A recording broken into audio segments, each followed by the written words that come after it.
Well, good afternoon, everybody. I thank you all one and all for coming out for our presentation today. Delighted to be here, honored to be here, privileged to be here. And I bring you greetings from Pennsylvania and the High Court. As a matter of fact, in preparation for being here today, my leadership summoned me to the office and said they understood I was going to be speaking to a very esteemed audience of NACM professionals, and they felt compelled to give me some words of wisdom. So, of course, I welcomed that. And they said, well, first of all, when you speak to these people, it's imperative that you stand tall so the people in the back can all see you. And I said, oh, okay, I got that. And they said, and it's equally important that you speak loudly and clearly and that you articulate so that nobody misses anything important that you have to say. And I said, oh, okay, I got that. And they said, and for God's sakes, be brief, or they will never invite you back. So I promise you today, I can't guarantee entertainment, but I can guarantee you our remarks will be brief, and we certainly welcome our questions. Kim and I became acquainted, I guess, a couple years ago. She and I are one of about 35 people in the world who have attended the Department of Homeland Security Executive Leaders Program out at the Naval Postgraduate School and the FEMA Executive Academy in Emmitsburg, Maryland.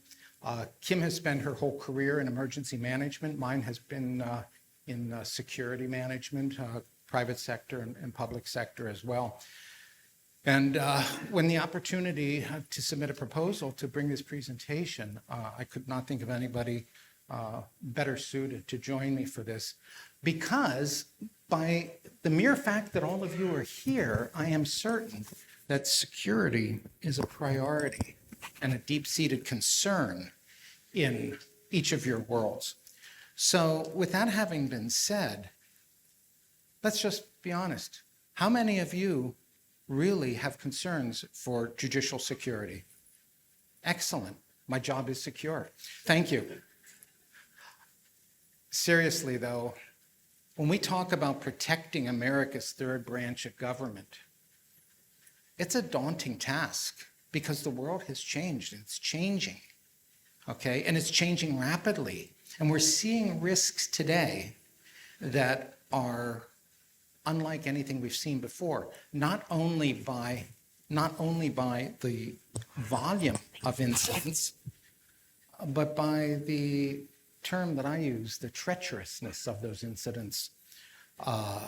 It's truly scary. And I've traveled the world in my various careers and spent a lot of time in cartel country and difficult places around the world. And so I'm no stranger to dangerous environments. But what I'm seeing coming through the court system is truly concerning. And I'm with the Pennsylvania judicial system about 6 years. And in that time, had the opportunity to stand up a program that I'm going to share with you today. And I've shared it with Kim, and she stood up a similar program. And what we're going to be presenting to you today is the fact that while we all share a common concern for security, the reality is security is not enough. Security is not enough. And if I have any fellow security professionals, practitioners in the audience, please don't cry when I say that. But it's not. If we're going to protect America's third branch of government, we have to protect it from not only the things that could happen, okay, in terms of the likelihood and the probability, okay, security, don't let it happen, but we have to be prepared to mitigate the impact and the consequences, emergency management. So the essence of today's presentation is simply this. If we are going to protect America's third branch of government, it is a combined model of emergency management and security management. And we're going to give you some practical tools, some takeaways that you're going to be able to use when you go back to your respective courts that we hope, that we feel, that we are able to say with certainty have made a big difference in our worlds. So with that having been said, again, we thank you for joining us today for this presentation. And Kim, would you like to make some remarks? No, I just welcome you all here as well. Emergency management's not something that's common or found commonplace in the courts or in those jurisdictions, right? You might have an emergency manager for the state, the county, or the local entity, but courts is just one sliver of that pie. And courts is a very critical piece of our infrastructure that we need to make sure is safe and secure. So oftentimes it may get treated equally as our Parks and Rec department. I would assert that courts has a higher level, essential function, shall we say, than perhaps Parks and Rec. Parks and Rec has their place, and they certainly come into play during a time of crisis. But court security, courts management, courts emergency management, and as we talked about, it's mitigating that risk and looking at the consequence. So what can we do? What tips and tricks can we talk about today to help merge those two together that maybe will get your mind thinking of, oh, I hadn't thought about that, or those things do happen.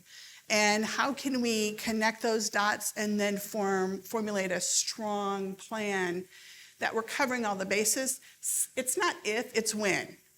It's not to what degree, but it's how are we going to recover, right? And we have many examples. I mean, just the past couple of weeks alone, there have been a number of instances that we can talk about how they impact.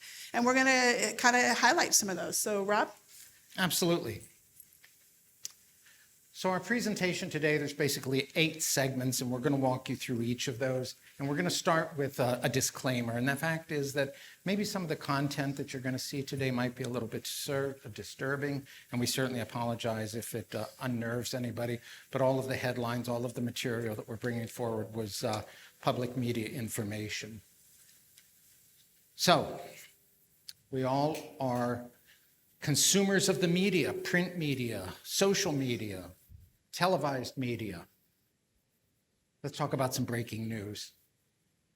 Today's presentation is going to be highly interactive. So how many of you have ever encountered an attempted attack on a member of your judiciary?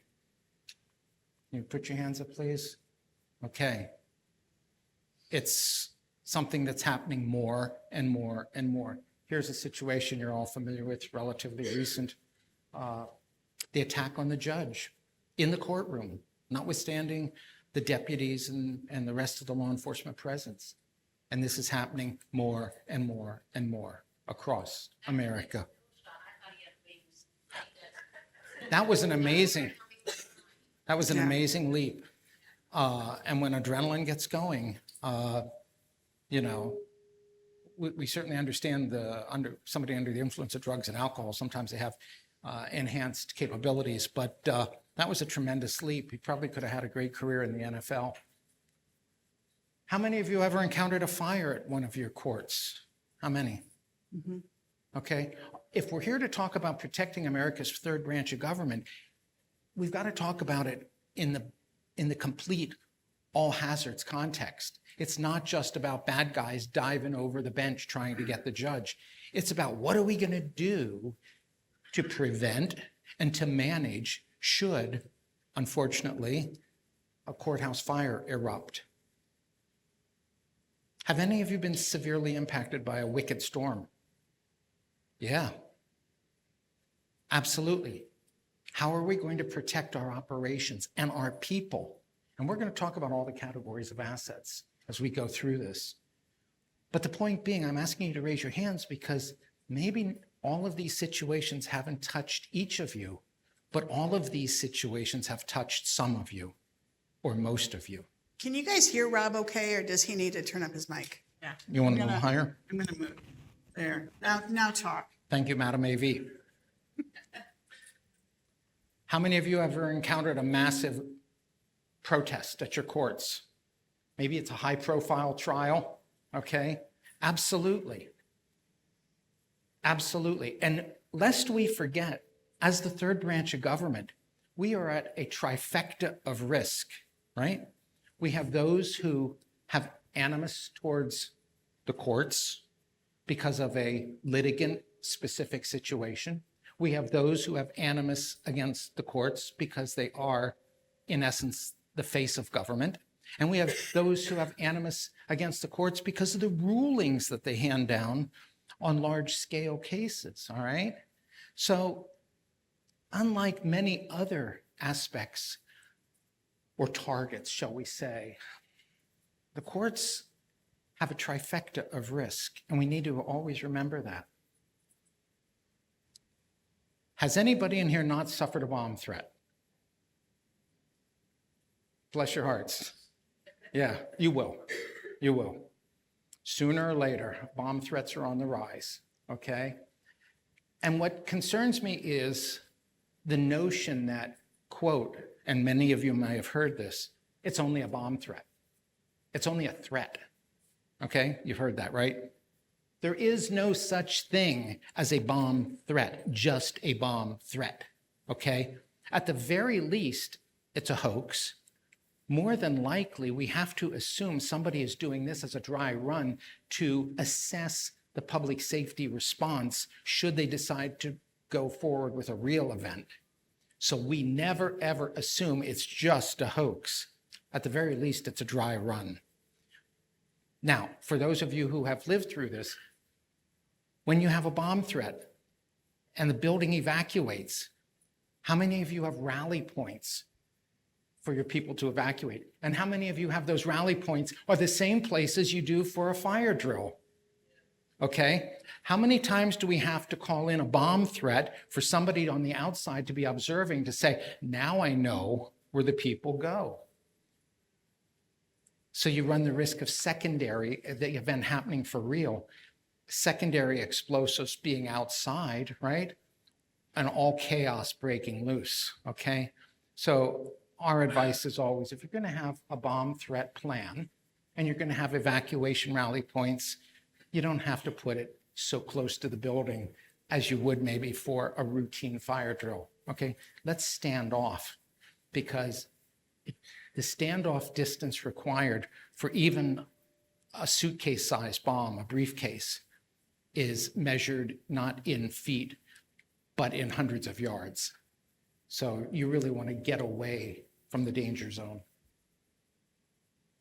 Attempted escape, how many? Oh my goodness. Yeah, we've all been touched. We've all been touched by things that, quote unquote, compromise the safety and security of our judicial system and our court facilities. This one, being from Pennsylvania, this was basically in our backyard, a terrible situation. A judge murdered at his home. A judge murdered at his home. Okay?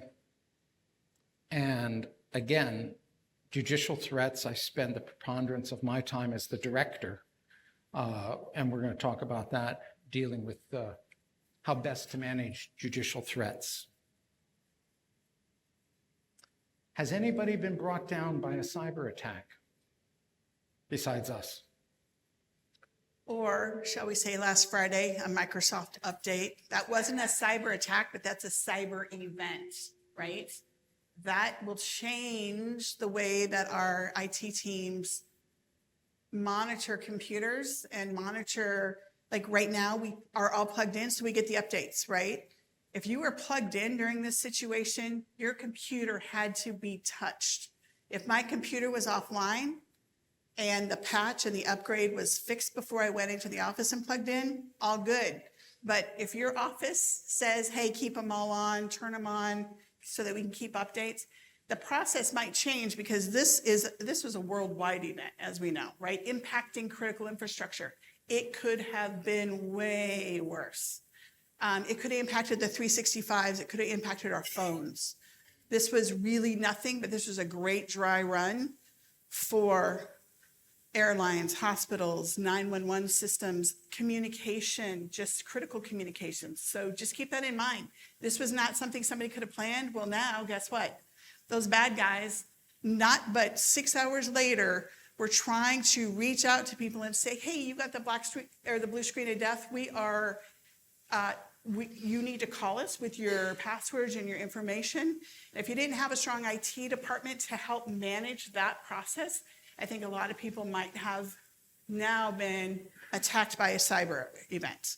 So keep those things in mind. There's just all kinds of nefarious folks out there that they're trying to figure this out. So. And Kim's 3 hours behind me, so I really appreciated it when my phone rang at 3 a.m. for her to tell me about this event that was transpiring. Courthouse brawl. How many? I mean, a really good knockdown, drag out Donnybrook, right? A slugfest, okay? Disruptive, dangerous, compromising to the assets, the reputation. We're going to go into that. A really bad scene. Anybody have a white powder event? Okay. Very scary, very scary. I have not dealt with one in the courts, but in one of my former lives, I was on a scene, and I normally do everything right. This time I didn't. And I was in the house and a couple dead people. And I saw a driver's license lying on a dresser. And what did I do? Picked it up, because what am I trying to find out? And what was under the driver's license? Lots of white powder. I did the 40-yard dash to the kitchen, knocked over a police officer, trying to get my hands under as much cold running water as I could, as the medics were coming in the front door, shoving Narcan up my nostrils, spraying. Okay? I've been doing this for a long time. I was an academy instructor. Didn't put my gloves on. And even if I had, the risk of aerolization on white powder. Okay? Back in the day, we worried about anthrax. I'm not worried about anthrax. Could it happen? Sure. My level of concern, basically zero. What do we need to be concerned about, ladies and gentlemen? Absolutely. Carfentanil is the elephant tranquilizer. A quantity as small as a grain of salt, a single grain of salt, is enough to kill 100 people in its purest form. Okay? So when they ship this stuff in, it's super, super potent, which is why people die all the time, okay? That's why they die. And if that is introduced into the air, okay, and I was on another scene, and they had the windows open, and there was powder in that room, and all of a sudden it blew. So once again, rushed into the ambulance, Narcan, the whole bit. Because you gotta get ahead of it, because if you start going down from the effects of this stuff, it's too late, all right? So the white powder, it's a very dangerous scenario, and you need to have plans and procedures to deal with that. Rob, I'm going to jump in on this Please one do. too. So right now there's a high threat with elections, right? High threat with elections, white powdery substance, white mail delivery disruptions is on the high list from Homeland Security. People don't understand the difference between the judicial system and the election system. They kind of lump them all into one.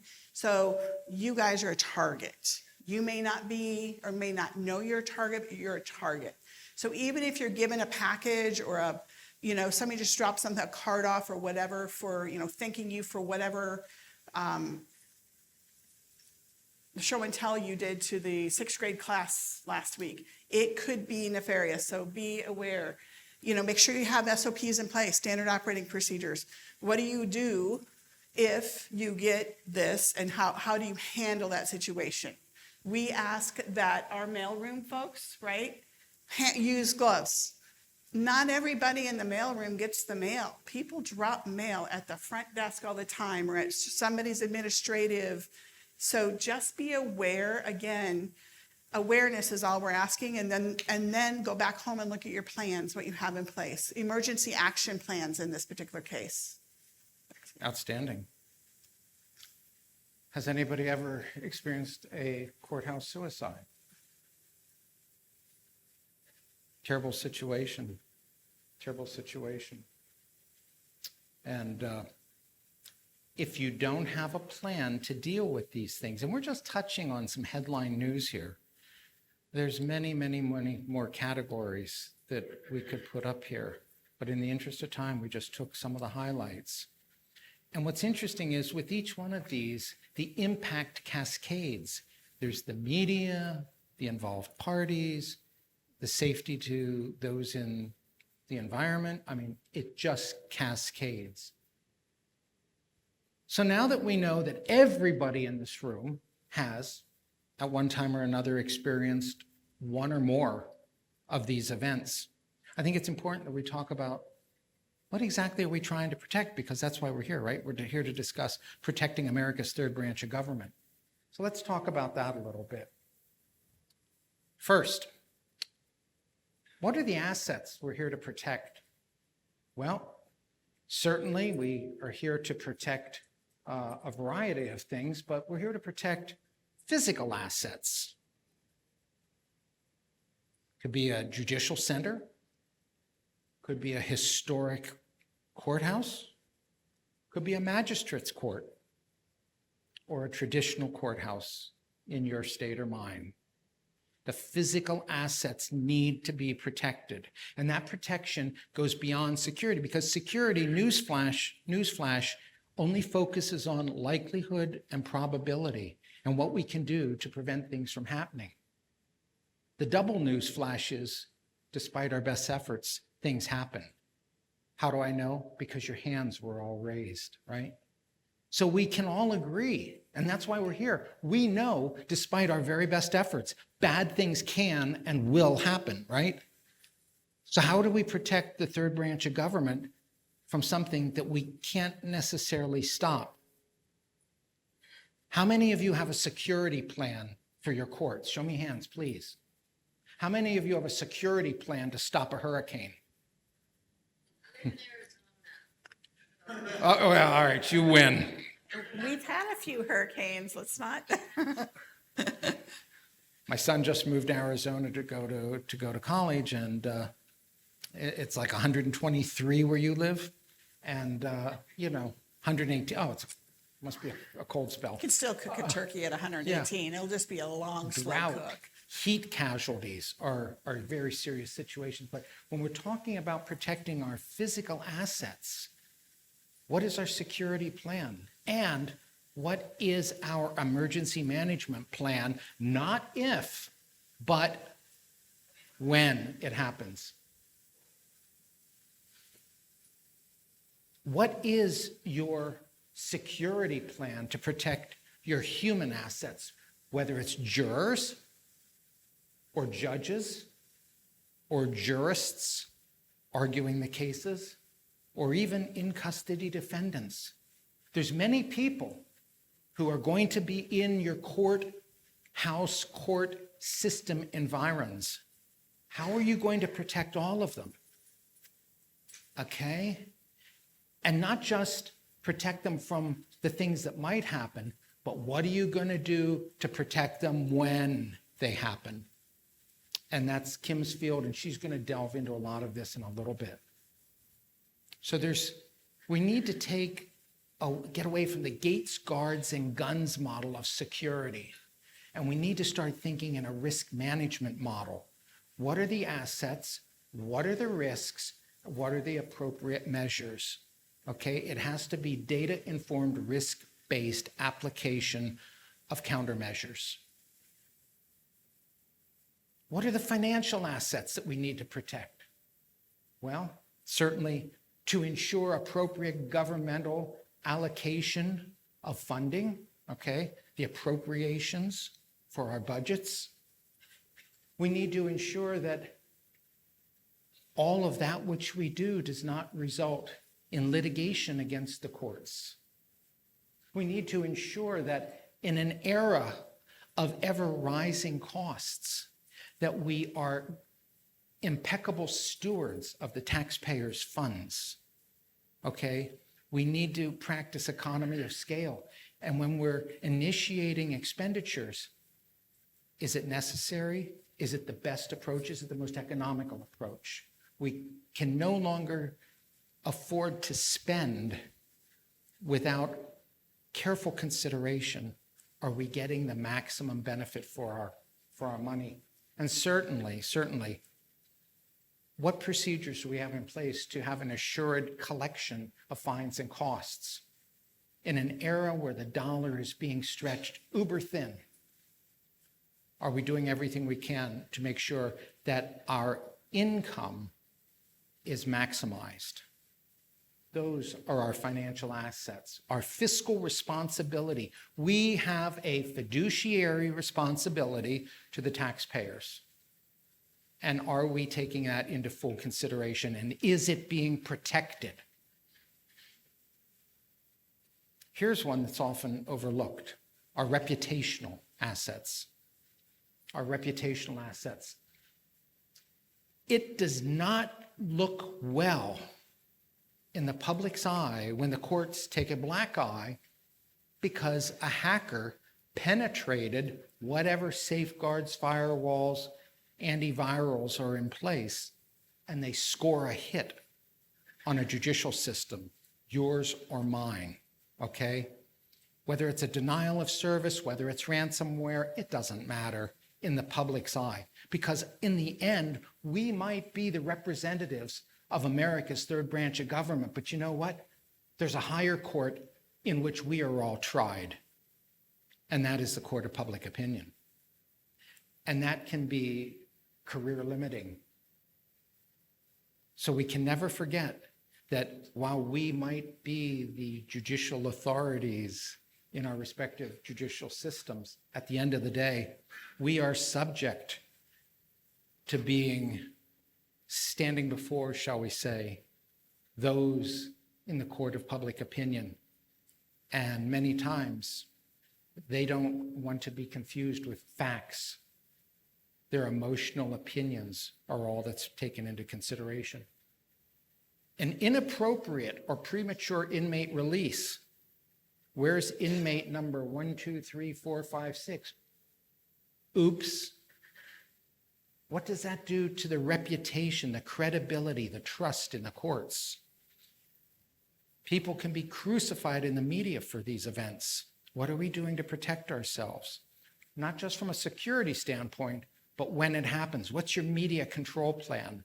And Kim, you're a public information officer. You've been down that road, putting out the narrative that needs to be put out as quickly as it can to shut down the false narratives and a lot of the damaging rhetoric. And certainly, are we doing everything that we can to ensure the equal access to justice? And when that is not guaranteed or when that is not provided, the impact on the reputation of the judicial system, not just a single court, is felt far and wide. So now I think many of you are sitting there saying, oh my gosh, wait a minute, we came here to hear how do we protect the third branch of government, but now we're talking about all these different things that could happen that would compromise the courts. And now we're talking about all kinds of different assets that have to be considered. And we have to consider not only what measures do we employ to prevent things from happening, but what do we do because this guy's saying it's going to happen? And the answer is correct. Yes, sir. Is there a determination in reputational assets that other courts are having reputational issues and that's affecting my court? Absolutely. So, absolutely. I can do my best as a federal court, right? But if the Supreme Court has ethics issues in the news, or a state court has any of these issues happen, that negatively affects my reputation. Absolutely. So absolutely. How do you address these things? I mean, I don't know what level of planning you could do to... A media plan. A media plan for a local situation and a media plan for a systemic situation. So if a major event were to happen that would have reputational harm in a court, it might not be a bad idea to start talking to your communications director to seeing what can you put out there as an advanced strike in a positive note to quell what is certainly brewing that might not yet have surfaced. I'm a strong proponent of a prophylactic public information program. Put it out there before it happens. Even if something isn't at all related to what we do. If it happens in California, we're concerned about it on the East Coast because it's a big country. And if it makes the news, it's going to, people are going to start asking the same questions. Is it happening here? Is it happening there?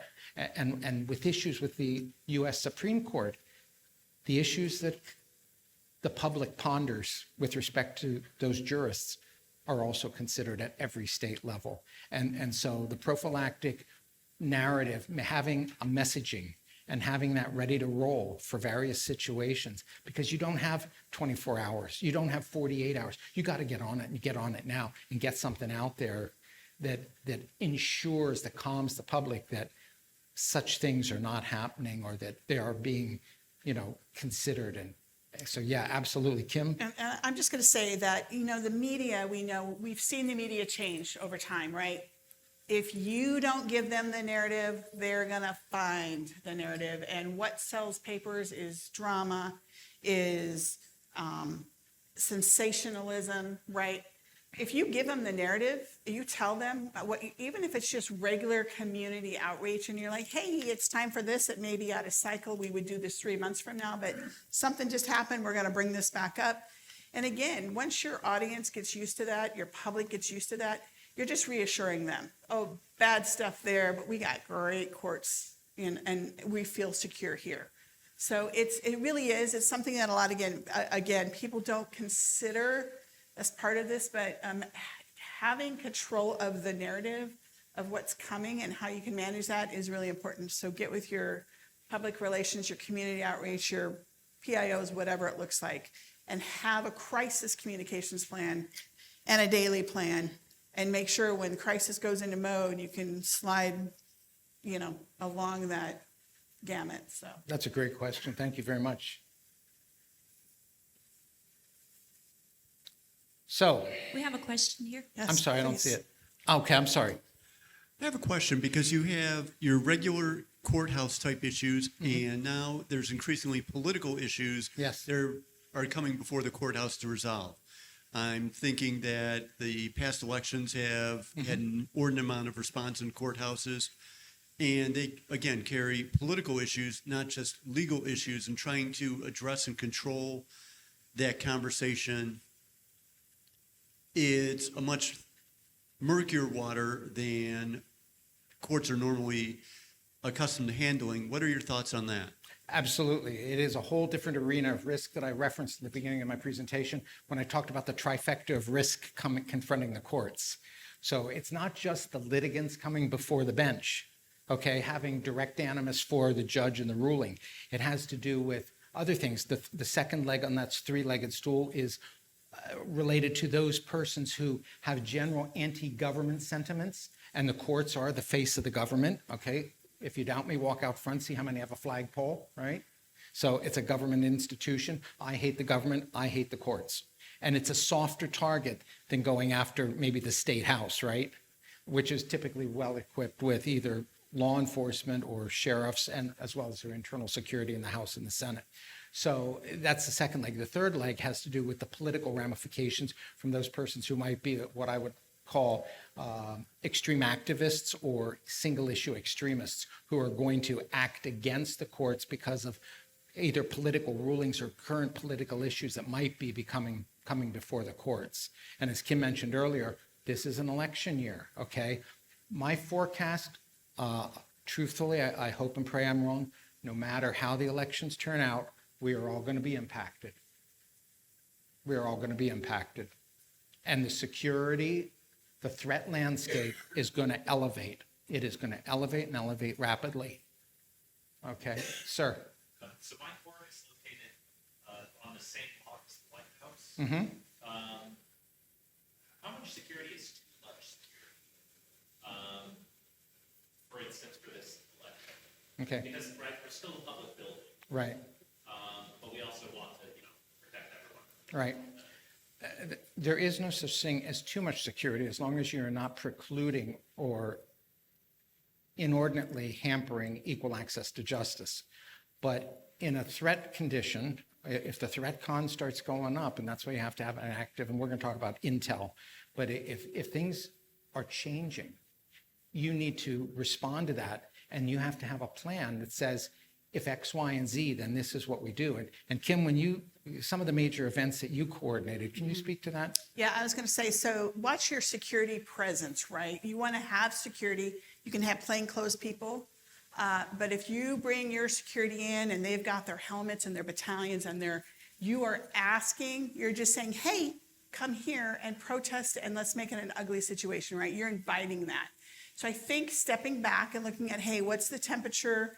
What are we doing here? Plainclothes people can make a same statement. I mean, just walking through, right? You can see, you recognize Secret Service people, FBI people, you recognize judges, like just walking through a venue going, oh, okay, you can kind of see people. You can see someone who's dressed up and who's security, right? An extra presence can't hurt in your case. Again, I wouldn't go with battalions and, pepper spray, but so just kind of, right, you kind of set the tone for what you expect. Also, when you know you're going to have protesters, talk to your protesters. They have the right to speak. They have a place to be, right? We have rules, like for the elections, they can be 75 feet away.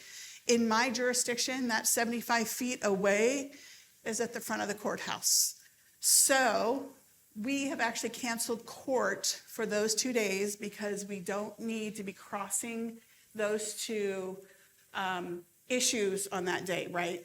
We're looking at risk and we're looking at impacts, and we've decided that we're going to accept the risk by shutting down that courtroom for those particular days that people can walk in and vote in person, whether it's for the primary and then for our November. So those are just things to think about, right? Again, it's that global thinking of, okay, yeah, we need more security, but what's it look like? What's the presence look like? And then look at around, what else do we have going on during elections? I'm canceling courts. Maybe you can't do that, but maybe you can have a certain level of court, the smaller, more boutique court. Forgive me, I don't speak courts, so, but you can kind of limit what you have going on that day. Just to kind of, right, we're all going to be sitting on the edge of our seats leading up to it, the election day, and then post-election day. We don't know what's going to happen. We just don't know, but we do know something is going to happen. And if that something is nothing but a little bit of fodder in the news, hey, that's a win.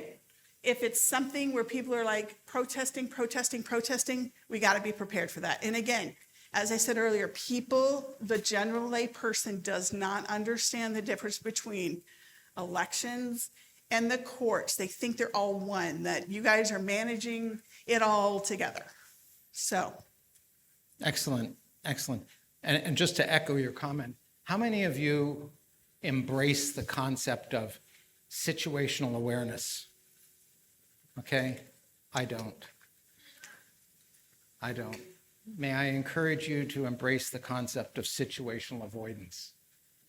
Situational awareness says, you're a lion, I know you're a lion, and you're going to devour me. Situational avoidance says, I'm out of here. I'm nobody's buffet. Okay?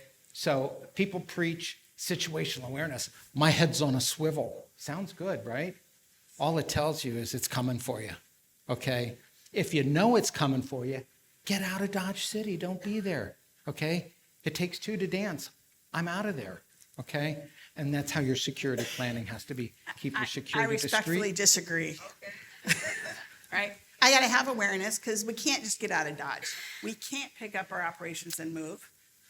So in some situations, I'm going absolutely. to respectfully agree. I still have awareness, and my awareness may be that I run and I avoid it, but I'm still aware. So go on, absolutely. So yes, you have to be aware to know when to avoid, but to be aware alone is not, because really the best measure is always avoidance. Okay. We have a question over here. Yes. Thank you. So I too appreciate situational awareness with respects to us being a municipal court.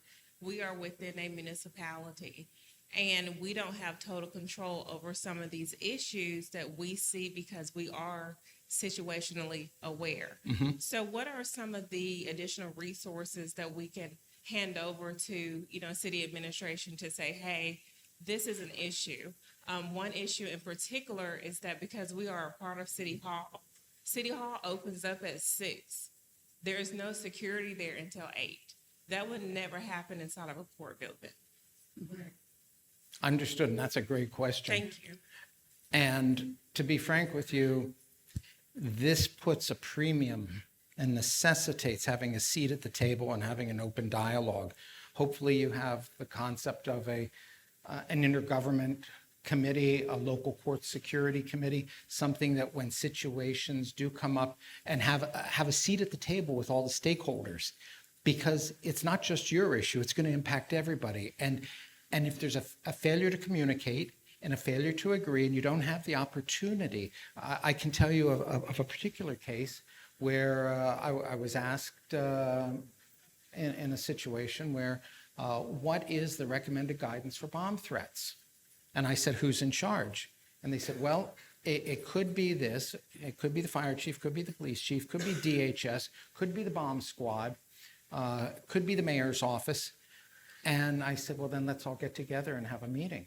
And that was just an impossibility because the stakeholders would never, and I asked, and I tried to set up a meeting several times, and I could not get the stakeholders to come around a table to have the discussion so that when it happens, because sometimes evacuation's appropriate, sometimes it's not, okay?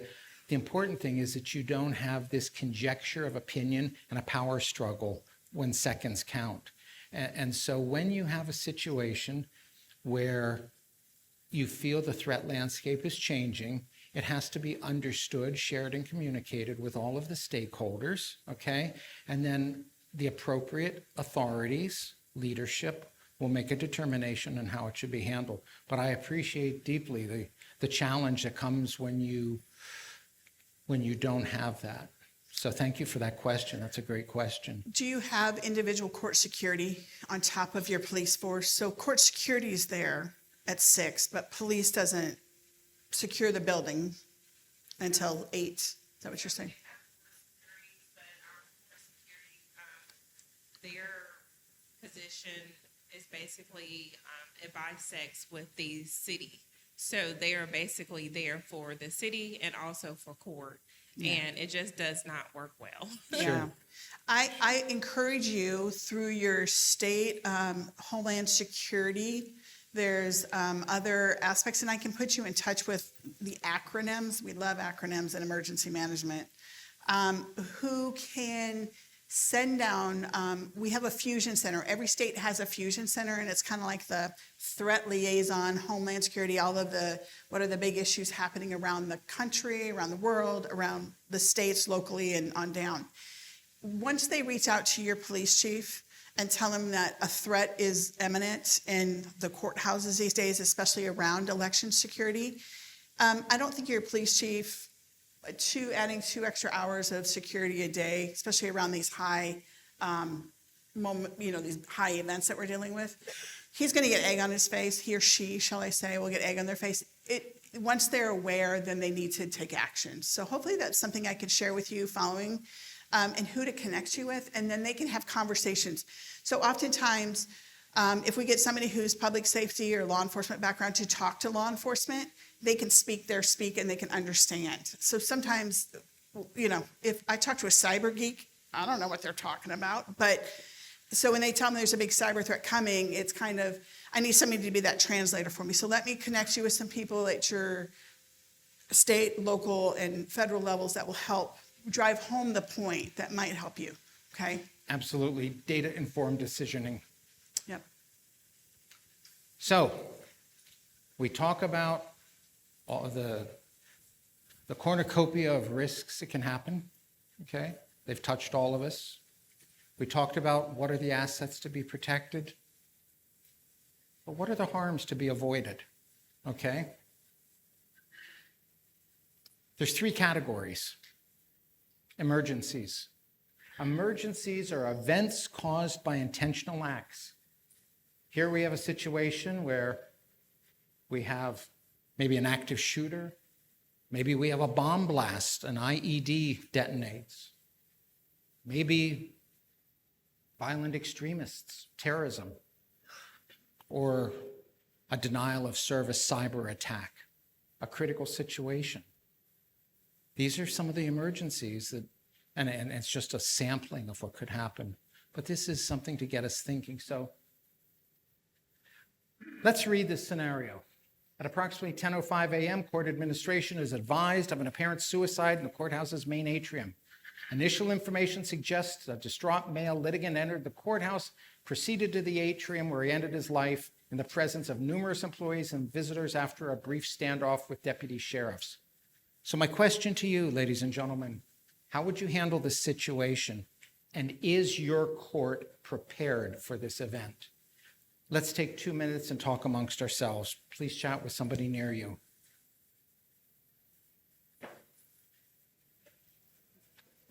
Look, one or the other.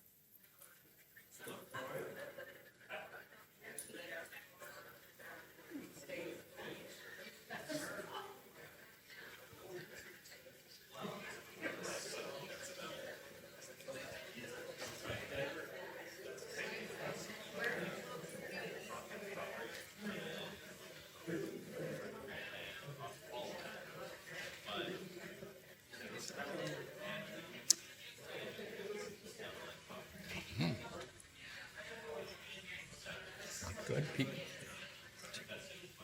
All right. I don't know. Let's pick it up soon.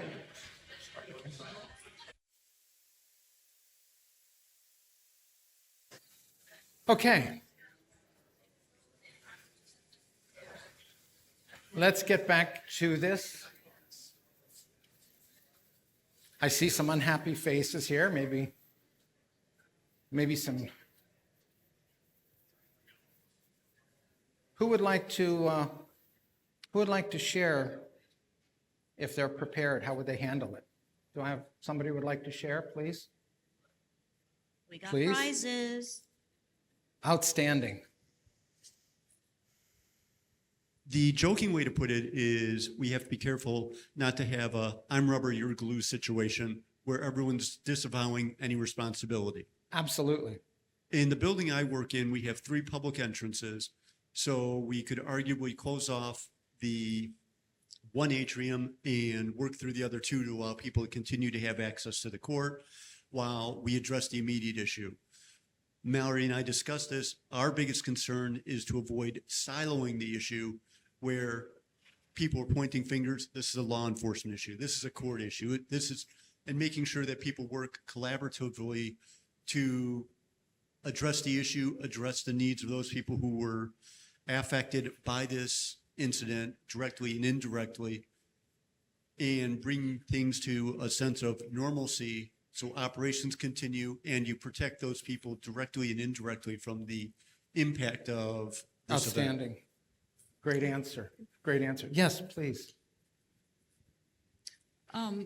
So I did it in a more general sense because you could Okay. talk about this for a very long time. Of course. And there's a lot of things to do. But what immediately came to mind is just, shutting down all entrances, getting emergency services, and also getting services for staff that may have witnessed. Outstanding. Outstanding. All right. Thank you for that answer. Both answers are excellent. Let's move forward. The next category of a harm to be avoided. Destructive incidents of an accidental origin. Okay? Some things we can avoid. Some things we can't. And that's where the awareness kicks in. You could have a medevac crash on courthouse property. You could have a hazmat train derailment that takes out a community. Takes out meaning causes a mass evacuation. You could have a vehicular crash on the courthouse plaza, the piazza, or you could have a catastrophic fire. Everybody agree these things could happen? Could it happen in your state? It could happen in mine. So let's talk about this. On a busy Thursday afternoon, the county courthouse is shaken by a muffled explosion. Employees subsequently report the sound of smoke alarms enunciating on the first floor. Within minutes, a dark haze of smoke begins to rise from the basement and maintenance activates a fire alarm. It's still unknown if all occupants evacuated as firefighters arrive on the scene and declare the scene now a working structure fire. So my question to you, ladies and gentlemen, how would you handle this situation? And is your courthouse, is your court, are your courts prepared for this event? Let's take 2 minutes and discuss this amongst ourselves.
You're a team of one. Talk to yourself. You have all the right answers.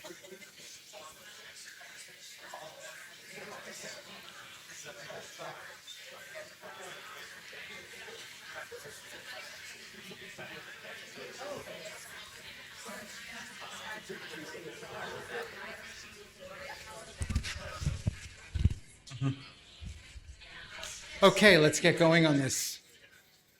Would somebody like to share?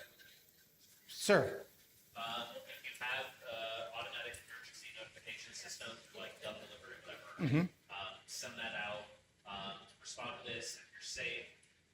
If you don't have that, you have like paper printed out rosters of everyone. If you have a shared location evacuation, do a check, and there you at least have a general head count of these people are definitely safe. You don't know about these people. That's a great answer. The importance of using a system like a SendWord Now or an Everbridge to try and verify who might still be trapped. And I will tell you, as somebody early in my career in law enforcement, being drug out of a house unconscious during a working structure fire because I was trying to get in and get people out. Who's inside? You don't know. And when you've got a courthouse with a large population, I'm very fond of firefighters because they saved me. So that's a great answer. Anybody else? Right here. Yes, right here. please.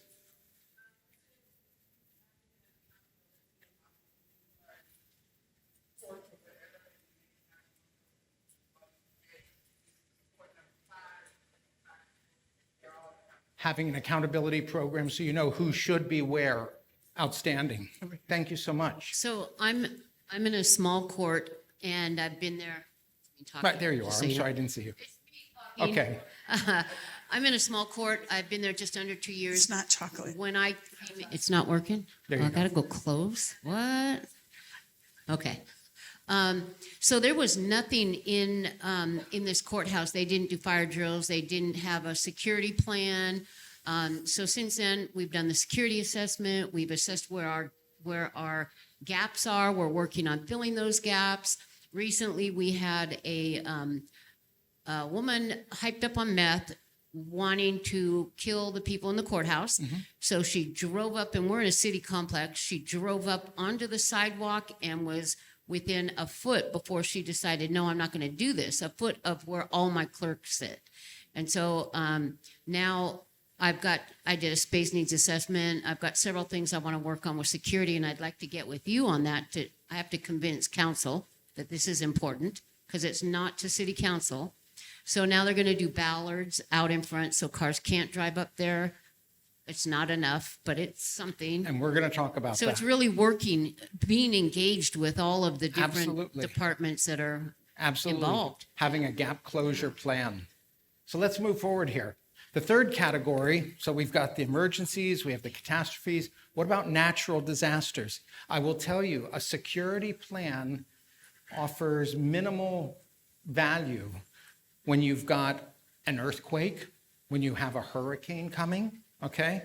All the gates, guards, and guns are not going to get the job done. This is an emergency management situation, whether it's a severe storm, whether it's catastrophic flooding, whether it's a tornado. And Kim, how many tornadoes did you say you've personally observed? Oh, probably somewhere around 50. But I grew up in Tornado Alley in the Midwest, so, you know, instead of going and sheltering, you stand out on your front porch and watch them come in, and then you go run and hide, so. Okay. That sounds healthy. Come on, kids, let's watch this one. And for those of you who might live in a region of the United States subject to wildfires, they move quickly, and you lived in Colorado and you're well familiar with that. So let's talk about this. One more scenario before we move on. In late June, a large tropical storm elevates to a Cat 3 status and is forecast to directly impact your state. Government officials issue warnings of high winds, heavy rainfalls, flooding is predicted. The National Weather Service has now recently upgraded the storm's intensity to a Cat 4, and massive flooding is now expected where the courthouse is located. The question to you, ladies and gentlemen, how would you handle the situation, and are you prepared? Let's take just 2 minutes, and then we're going to move on. 2 minutes for discussion.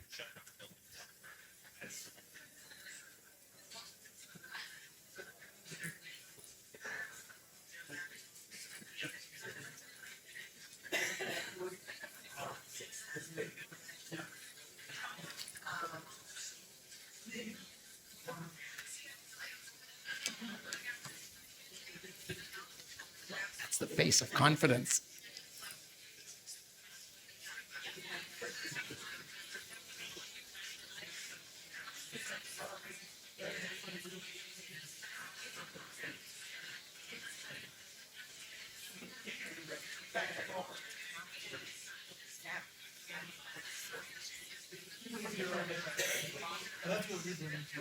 Okay, in the interest of time, I think we can take one answer here, and we have an answer.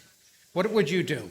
Well, I can speak from experience. In 2021, when Hurricane Ida hit, my court was not as prepared as we could have been. Our courthouse is normally a place where people go to have a safe space during a storm. However, this storm intensified very quickly and unexpectedly, and the roof, we have 3 stories, the roof caved in, there were leaks everywhere. Our court was actually displaced for 2.5 years after, so that they could rebuild our courthouse and do some renovations. So now, hopefully this never happens again in my lifetime, but now we are prepared because we do have a plan in place. We were able to set up temporary locations within 40 days, and we reopened. We did do a lot of stuff by Zoom then because it was difficult, but now, like I said, we have a plan in place. We know how to handle this. We know where we can go for a temporary location, but we weren't prepared in 2021. Great answer, great answer. And again, to the point, security will help you influence probability and likelihood of things happening, but it doesn't really bring much to the party when it comes for impact and consequence, and that's Kim's field of So expertise. on that particular, you broke out your continuity of operations plan and your continuity of government plan, and how are we going to continue to do and serve the public? How do we It wasn't accurate then. Sure, right? You know, the minute you write a plan, it's not current, right? So that's why we continue, and we'll go through this, but you have to continue to evaluate those plans, test those plans, and maintain those plans, and it's no fun doing that, but that's a great segue into what we're headed into next.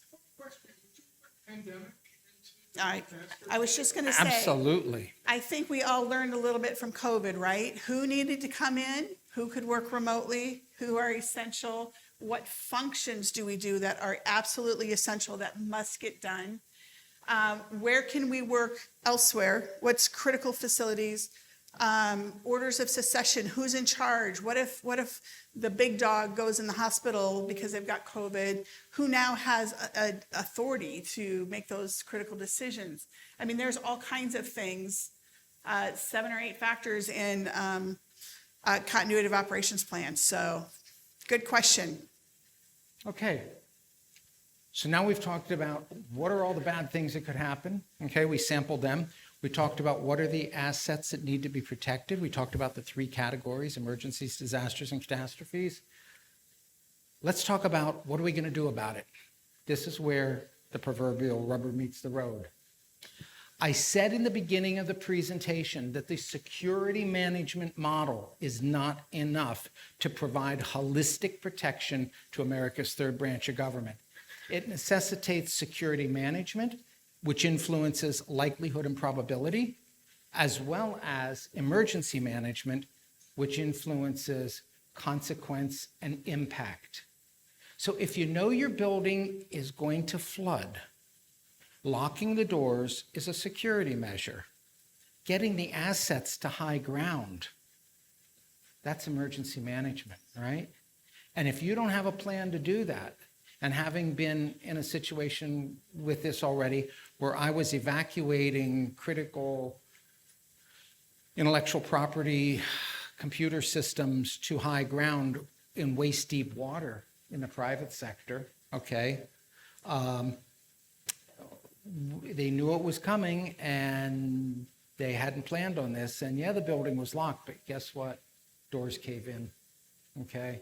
So you have 2 choices: lose billions of dollars worth of intellectual property, or you start waiting and trying to unplug as many units as you can as the water's going from ankle to knee to waist deep, okay? Let's talk in particular about some of this. What I'm giving you today, ladies and gentlemen, is this. It's the strategic protection equation. Protection of America's third branch of government is a combination. It is security management plus emergency management. It is not one, it is not either or, it is and both. Security management talks in terms of 4 concepts. We endeavor to deter events, deter them. We endeavor to detect them should they be happening. We endeavor to delay them if it starts happening, okay? And ultimately to defend the assets if they are at risk. Emergency management Thank you. is all of Kim's. It's about being prepared, right? How do we evaluate what our threats and hazards are, and then what do we need to be prepared for? Response, how do we respond to the incident once it does happen? Recovery, how do we get back online? How do we get back to as close to normal as possible? And then mitigation. Mitigation are those techniques to lessen the impact when we do have an incident. Bollards are a mitigation, right?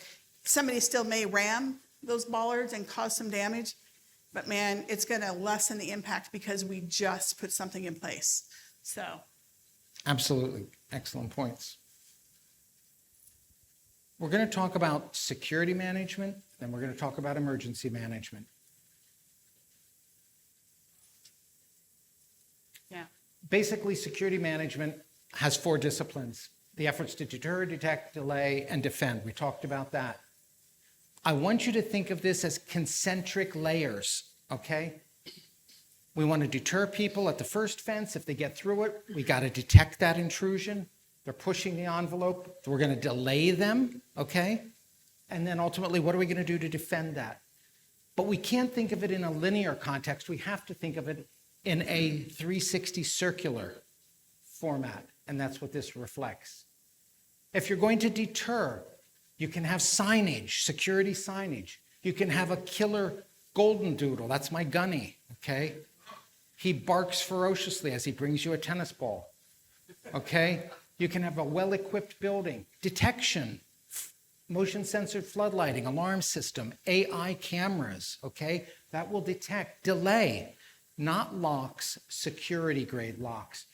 You want to have shatterproof glass, intrusion-proof, security-grade doors. You're looking at having a defense plan, whether that's a fire extinguisher. If you spray somebody in the face with a fire extinguisher, game over, okay? Game over. You can have armed guards, tasers, or any other weapons. Those are your defense. You have many, many strategies to bring forward concentric echelons of defense. And please, ladies and gentlemen, don't lock the front doors to the courthouse and prop the back doors open with a stone. I know that never happens. Kim, would you like to talk about emergency management? I would, thank you. So in emergency management, we talked a little bit earlier, there's the whole preparedness. What do we plan for? What are we doing? What do we need to take into consideration? There are emergency action plans, right? What do we do in a fire drill? What do we do when somebody calls in a bomb threat? What do we do when the power's out and we can't report to work? Those are emergency action plans. And we'll talk about other plans we put in place for preparedness. Response, what is an emergency operation plan? How do people respond to your incident? That is when you need to build those relationships with your local police, fire, and other response. It could be public works, could be your facilities. How are they responding when you've got a high court presence, a high incident, big? Do you have a plan for what's going to happen? It's almost a plan. You build a primary plan, an alternate plan, a contingency plan, and an emergency plan. That's what emergency management does, right? Because all of those are different, really different.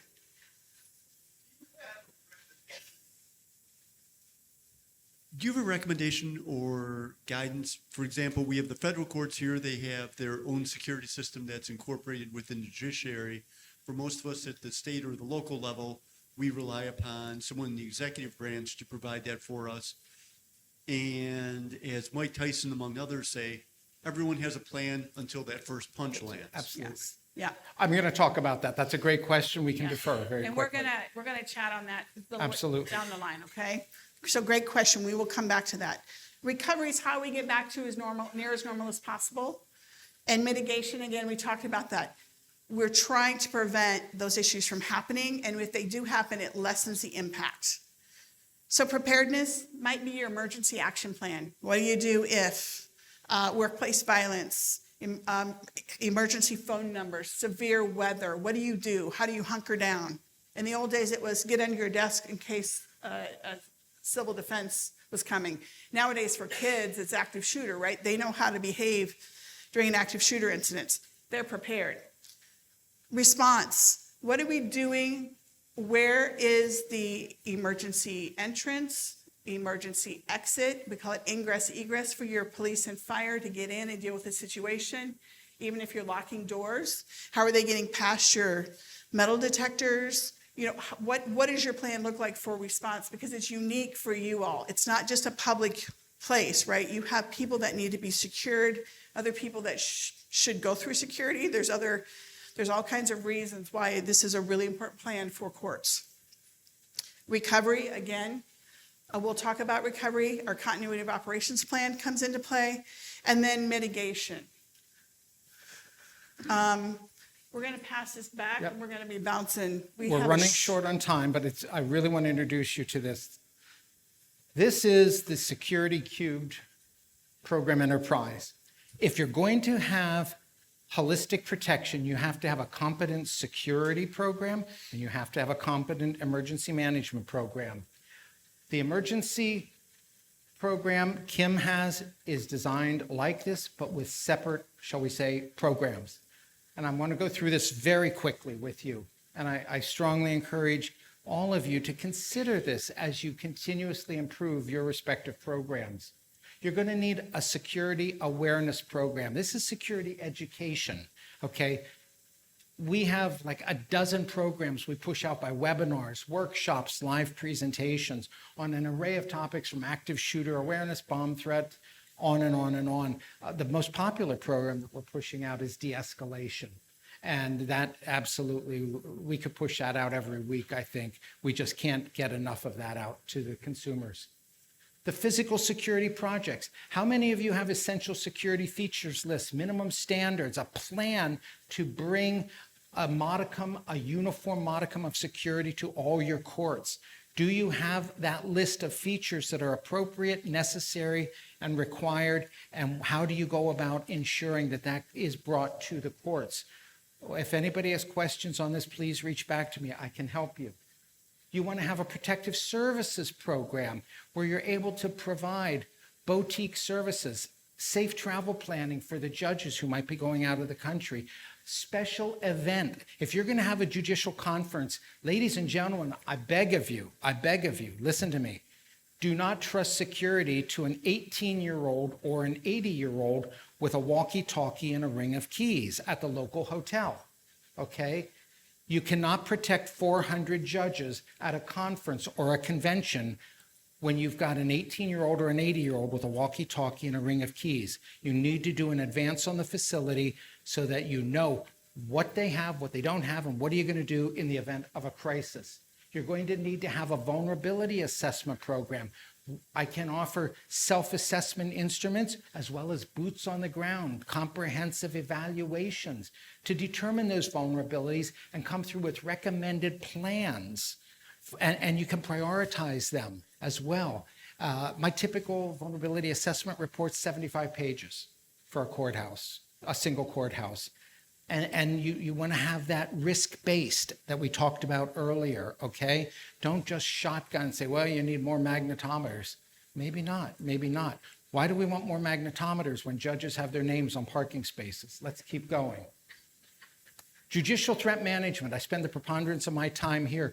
You must have a protocol for how are you going to handle threats to your judiciary, okay? We have a 12-step protocol, and it has to be risk-based. And you have to have components to that. You're going to have educational literature that you can push out immediately. You're going to have to ensure liaison with all the involved law enforcement agencies, where the courthouse is, where the judge resides, and in transit, okay?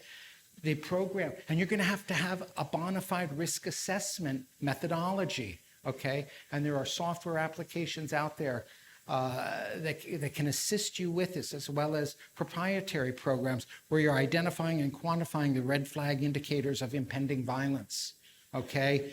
Not all threats are equal, but all threats must be taken equal, okay? All threats are not equal, but they all must be taken equally. Security risk vigilance. What are you doing to scour the internet, data scrape for threats out there on social media? Wouldn't it be nice if you knew about this before the judge did? Right?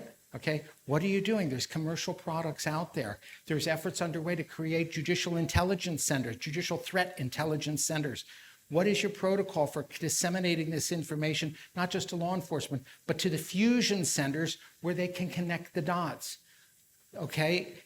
Left of bang, ladies and gentlemen, left of bang. You've got to get ahead of the situation. This is a program I strongly encourage you to consider. Incident reporting management. Do you have a mechanism where security-related incidents can be brought to bear quickly, okay, and done digitally off of iPhones or iPads or any other means, and done 24/7? It has to be simple, it has to be effective, and provide you with that data analysis, okay? And then certainly, as Kim's going to discuss within the next minute, at which point, if anybody has to leave, I understand, but she will finish as quickly as possible, and we will be here as long as there are questions afterwards. So please. So we've kind of touched on continuity. How do we continue to protect and serve our community and our customers that we have? So emergency management, I have a similar 8-step program here. I'm gonna rush through them. We talked about planning, about that emergency action plan for fires, chemical release, bomb threats. What do you do in your building if, right? You got to have this. Continuity of operations planning, really important. What are your critical facilities? What are your essential functions? Who are your orders of succession? What's your human capital? Who does this impact? We still need to pay people, right? There are things that we still have to do to keep government running. This is all very important. Emergency action plan is another planning function. Emergency operations plan, big planning function. Operational coordination, if you haven't worked with your local public works, police, fire, sheriff's office, law enforcement, whatever it is, get with them, exchange business cards beforehand, because if you don't want to meet them on scene and be like, ma'am, who are you, ma'am? I have no idea. You want to know people, you want to work through plans, you want to have them walk through your buildings and understand what you have going on, because courts security is very important. Public information warning. How do you communicate? How do you communicate with your staff? How do you communicate with the citizens around the building? And how do you communicate just about the situation? We've talked a little bit about the public information piece. Threat hazard identification, we've talked about this. Impact versus likelihood. If it's low impact and low likelihood, we don't spend a lot of time on those things. If it's high impact, high likelihood, that's where we spend a lot of time. But if it's high impact, low likelihood, those things that come out of left field, those are the things we also need to concentrate on, right? And again, I won't go into stories because we don't have much time. Disaster recovery plan, we've talked about that when you're all recovering from the various instances that we talked about earlier. Again, if you need more information from me, reach out. We've got lots of business cards here. I'm happy to give you direction. We test train. When you write a plan, you've got to make sure that plan works for you and is effective and fill in those gaps that you've identified. Things are constantly changing. People are constantly changing. Situations constantly change. Again, this past week, we've had a cyber incident. We've had a past president, a president. Attempted assassination. Yeah, I mean, so drones, right? Open air concerts and drones, it's all going to change. Recon was done for this, right? Things are going to change. The whole echelon, circles of echelon, right?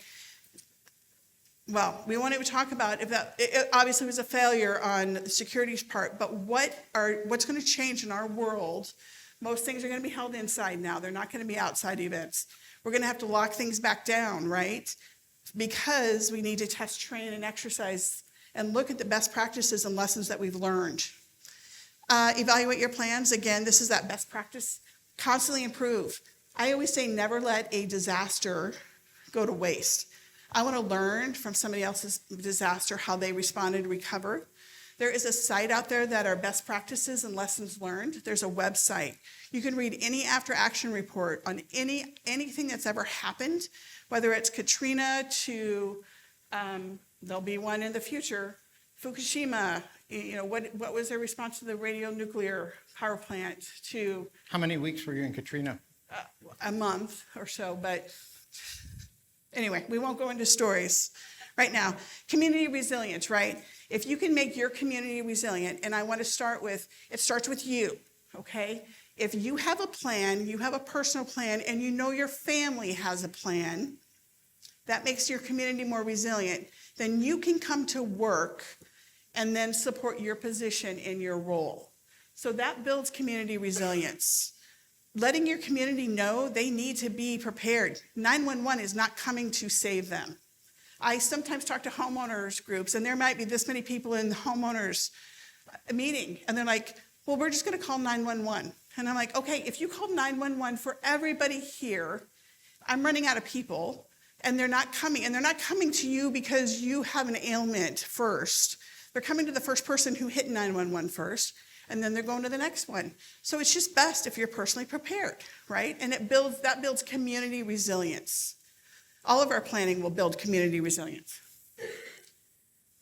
So, I apologize that we pushed it right up to the wire. As I promised, we will be here for further questions.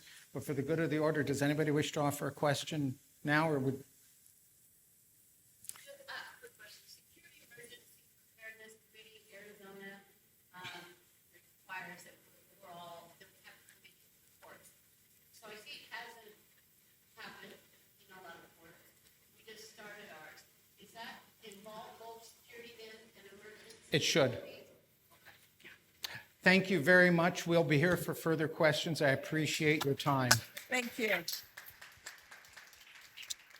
Thank y'all very much.